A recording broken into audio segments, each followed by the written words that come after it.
तू हीरा हो तो हम पन हो गईनी, काला ओढ़नी के मोरनी दीवाना हो गईनी। ये गाना जब आया उसी टाइम से ट्रेंड करने लगा और एक काला ओढ़नी टाइटल का जो है गाना बनाया गया। अब इस गाने को लेकर जो है चर्चाएं बहुत ज़्यादा भोजपुरी में हो रही थी, क्योंकि पवन सिंह के जो गाने बजते हैं लगभग 20 से 25 लाख रुपए एक गाने में लगते हैं, और कहा जा रहा था कि पवन सिंह के 5 गाने इस एक गाने को बनाने में जितना पैसा खर्च हुआ है 5 गाने जो है पवन सिंह के बन सकते हैं। तो आप सोच सकते हैं कि कितना ज़्यादा इस गाने पे खर्च किया गया था। देन अब बात करते हैं हम काला माटी फिल्म के बारे में। काला माटी फिल्म जो बन रही है उन सब चीज़ों के बारे में हम इस वीडियो में जानेंगे, और एक मुस्कान नाम की जो लड़की है ये इस फिल्म में जो है काम करने वाली है, और कौन है मुस्कान वो सारी चीज़ें हम जानेंगे। तो वीडियो को जो है लास्ट तक देखिएगा, और चैनल पे पहली बार होंगे तो चैनल को सब्सक्राइब और बेल आइकन को प्रेस कर देना, जिससे आने वाले नए वीडियो के बारे में आपको पता चल सके। दोस्तों सबसे पहले बता दें कि जब से सूर्यवंशम मूवी जो है कोविड के बाद, कोरोना के बाद सुपर डुपर हिट हुआ, ब्लॉकबस्टर हिट हुआ, 50-55 दिन तक लगातार थिएटर में उसका जलवा बरकरार रहा, लोगों का प्यार मिला, तब से पवन सिंह का क्रेज जो है और ज़्यादा बढ़ गया। अब पवन सिंह का क्रेज पहले भी था, लेकिन कोविड के बाद जो भोजपुरी इंडस्ट्री थी एक डगमगा गई थी और फिल्में नहीं चलती थी और केवल गाने ही, एल्बम ही बनते थे।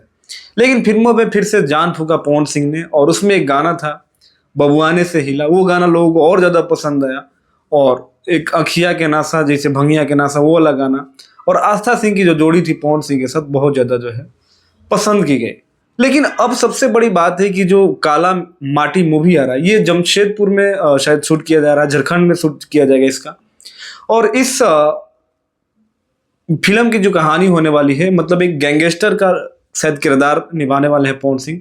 और काला माटी यानी कोयला को बोल सकते हैं हम कि ये कोयला से बेस्ट, कोयला माफिया से बेस्ट ये फिल्म होने वाली है। अगर इस मूवी को कोयला माफिया के रिप्रेजेंट करके दिखाया जा रहा है, चाहे दिखाया जाएगा, तो मैं चाहूँगा कि इस मूवी का नाम जो है काला माटी से चेंज कर काला सोना कर दिया जाता तो और बढ़िया रहता, या काला हीरा कर दिया जाता तो और भी बढ़िया होता, क्योंकि माटी से जो है सोने की या हीरे की वैल्यू जो है ज़्यादा होती है, तो और ज़्यादा जो है ज़बरदस्त इस मूवी का जो है नाम हो जाता। बाकी जो डायरेक्टर हैं, प्रोड्यूसर है, उन्होंने काम करा ही होगा, इस पर सोचा ही होगा। अब आते हैं ये जो मुस्कान है, ये एक इंस्टा क्रिएटर हैं, रील बनाती हैं और करीब इनके 1.5 मिलियन जो है फॉलोअर हैं इंस्टा पे। और पवन सिंह के एक इवेंट में गई थी, वहीं से ये फेमस हो गई थी। पवन सिंह का जो है फेस का जो एक इमेज जो है बनाकर ले गई थी, वहाँ पे दिया था, और शायद थोड़ा अच्छा नहीं बन पाया था, इस वजह से ये जो है रोने लगी थी। और पवन सिंह ने इनको समझाया था कि तुम टेंशन मत लो, तुम बहुत आगे जाओगे, तुम बहुत अच्छा करोगे लाइफ में। लेकिन पवन सिंह भी नहीं जानते थे कि एक दिन जो है ये लड़की है इसके साथ वो मूवी करेंगे।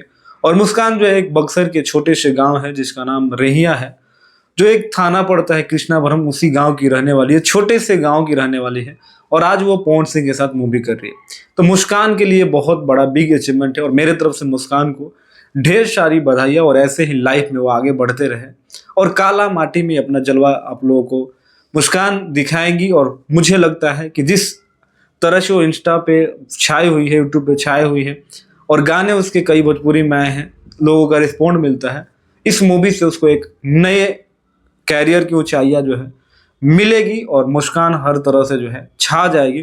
क्योंकि जिस दिन पर्दा पे मुस्कान का फिल्म रिलीज होगा काला माटी पवन सिंह के साथ, पूरी भोजपुरी इंडस्ट्री से लेके भोजपुरिया दर्शक जो भी हैं अभी तक शायद नहीं जानते हैं, वो भी जो है जान जाएंगे। तो दोस्तों आज की वीडियो में बस इतना ही, मिलते हैं अगले वीडियो में, तब तक भाई को दो इजाजत, नमस्कार।